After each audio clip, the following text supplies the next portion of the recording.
Salut à toutes et à tous, bienvenue dans cette nouvelle vidéo des principes talosiens. Aujourd'hui, on va plonger dans un dialogue fascinant de Platon, le Ménon.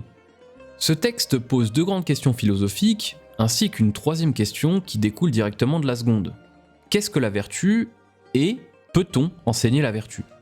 Alors, si on répond positivement à cette dernière, cela mène à une autre réflexion majeure, la théorie de la réminiscence et le célèbre paradoxe de Ménon. Le Ménon aborde la question de l'enseignabilité de la vertu, une interrogation en apparence simple, mais qui, comme souvent dans les dialogues de Platon, révèle des aspects fondamentaux. Ménon, un jeune aristocrate, pose la question à Socrate: la vertu peut-elle être enseignée ou s'acquiert-elle par l'exercice? Cette interrogation est capitale, car elle touche à la manière dont on acquiert des qualités morales. En somme, on peut résumer le problème ainsi: sommes-nous vertueux par nature, ou pouvons-nous le devenir par l'apprentissage? Dans le dialogue, Anytos joue également un rôle clé. On rappelle qu'Anytos est un homme politique influent d'Athènes, connu plus tard pour son implication dans le procès de Socrate. On pense d'ailleurs qu'il est l'un des principaux responsables de sa mort. Son intervention dans le Ménon apporte une perspective politique et sociale sur la question de la vertu. Anytos critique par exemple fortement l'idée que des sophistes, ou même des enseignants, puissent transmettre la vertu. Il défend une vision traditionnelle selon laquelle la vertu est inculquée au sein de la famille et par l'expérience. Alors, dans le Protagoras, vidéo que j'ai déjà traitée d'ailleurs et dont le lien est en description, cette question est également posée, ou du moins le sujet de l'enseignabilité de la vertu est abordé. Cependant, le Ménon se concentre plus profondément sur les fondements théoriques et les implications de cette interrogation, ce qui en fait vraiment, selon moi, un texte clé pour étudier cette problématique. Socrate donc, fidèle à sa méthode, ne donne pas de réponse immédiate à la question de la vertu. Au lieu de cela, il retourne la question à Ménon en lui demandant de commencer par la définir. En effet, avant de pouvoir savoir si la vertu s'enseigne, il faut déjà comprendre ce qu'elle est. Et là, le débat commence réellement. Ménon propose donc plusieurs définitions de la vertu. Mais à chaque fois, Socrate va les réfuter. La première définition qu'il donne est que la vertu pour un homme, c'est la capacité de gouverner les autres de manière juste. Pour une femme, la vertu consisterait à bien gérer la maison, et ainsi de suite selon les différentes catégories de personnes. Alors, évidemment, Socrate rejette cette définition car elle est trop particulière. Pour lui, la vertu doit être définie de manière générale et non en fonction des rôles sociaux. Il fait une analogie d'ailleurs avec les abeilles.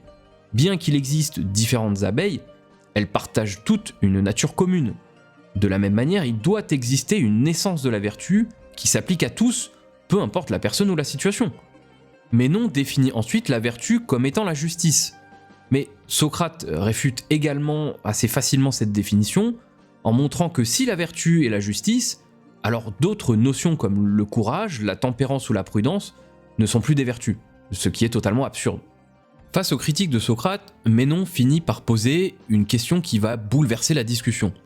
Il dit: mais Socrate, comment peut-on chercher ce qu'on ne connaît pas? Si on ne sait pas ce qu'on cherche, comment peut-on savoir quand on l'a trouvé? Et si on le trouve, comment peut-on être sûr que c'est bien cela qu'on cherchait? Ce dilemme, connu sous le nom de paradoxe de Ménon, met en lumière une difficulté apparente dans le processus de la recherche de la vérité. Si on ne sait pas ce qu'on cherche, comment peut-on chercher cette chose? Et si on connaît déjà cette chose, alors pourquoi est-ce qu'on la cherche? Socrate répond avec une idée assez surprenante, et qui est peut-être l'hypothèse la plus intéressante et la plus profonde de sa philosophie, la théorie de la réminiscence. Selon lui, l'âme humaine est immortelle et a déjà acquis toutes les connaissances dans une existence antérieure. L'apprentissage n'est donc pas un processus de découverte d'informations nouvelles, mais un rappel ou un souvenir de ce que l'âme savait déjà. C'est la théorie de la réminiscence de Socrate, ou si on préfère de Platon. Pour prouver sa théorie, car évidemment on ne s'en sort pas sans prouver une théorie, Socrate réalise une expérience qui est l'un des moments les plus célèbres du dialogue. Il prend un jeune esclave, qui n'a manifestement reçu aucune éducation formelle, et à travers une série de questions, il l'amène à résoudre un problème géométrique complexe, la duplication d'un carré. Socrate ne donne jamais la réponse directement à l'esclave évidemment, mais il le guide plutôt par des questions bien choisies. À travers cette méthode, l'esclave arrive à la solution par lui-même. Ce que veut montrer Socrate ici, c'est que l'esclave n'a pas appris quelque chose de nouveau. Il a simplement rappelé, invoqué des connaissances qu'il avait déjà en lui. Cette expérience illustre l'idée que tout apprentissage est en réalité une sorte de réminiscence. Cela veut dire en gros que l'âme connaît déjà la vérité et il suffit de faire émerger cette vérité au travers de divers questionnements. Après avoir exposé la théorie de la réminiscence, Socrate et Ménon reviennent à la question de départ. La vertu peut-elle être enseignée ? Socrate suggère que si la vertu est une forme de savoir, alors, en théorie, elle pourrait être enseignée. Mais il introduit ici une distinction cruciale entre le savoir véritable et l'opinion juste. Pour bien agir, il n'est pas toujours nécessaire d'avoir un savoir précis. Parfois, il suffit d'avoir une opinion simplement correcte. Par exemple, quelqu'un peut agir de manière vertueuse sans comprendre exactement pourquoi son action est bonne. Cette personne agit selon une opinion juste, c'est-à-dire qu'elle sait ce qu'il faut faire sans avoir une connaissance approfondie de la nature de l'acte. Toutefois, cette opinion juste est moins stable que le savoir véritable, car elle peut être facilement ébranlée ou même altérée. Socrate propose donc que la vertu, bien qu'elle puisse ressembler à une forme de savoir, est souvent liée à une opinion juste. Cela la rend donc difficile à enseigner de manière formelle, comme on enseignerait les mathématiques ou la science. Anytos, l'homme politique, intervient dans le débat à la demande de Socrate. Il se met à critiquer les sophistes, qu'il accuse d'être corrupteurs et nuisibles pour ceux qui les fréquentent. D'ailleurs, étrangement, dans ce dialogue, Socrate adoptera une position assez neutre vis-à-vis des sophistes, voire relativement bienveillante, les défendant contre les accusations presque calomnieuses d'Anytos. Au sujet de la vertu, Anytos défend l'idée que la vertu est inculquée par les traditions familiales, la société athénienne et l'imitation des hommes vertueux de la cité, comme par exemple Périclès. C'est une idée assez intéressante car elle introduit une perspective politique et sociale sur la question de la vertu. Néanmoins, Socrate ne laisse pas passer les affirmations d'Anytos sans les remettre en question. Il demande à Anytos pourquoi, si les grands hommes de la cité sont vertueux, ils ne parviennent pas à transmettre cette vertu à leurs propres enfants. Par exemple, Périclès, bien qu'il fût un homme politique respecté, n'a pas réussi à rendre ses fils vertueux. Cela suggère que la vertu n'est pas automatiquement transmissible par imitation. Anytos, de son côté, se montre agacé par les questionnements de Socrate qu'il prend comme des provocations et semble interpréter l'attitude de ce dernier comme une attaque contre la société athénienne. D'ailleurs, l'échange se conclut sur une note assez troublante.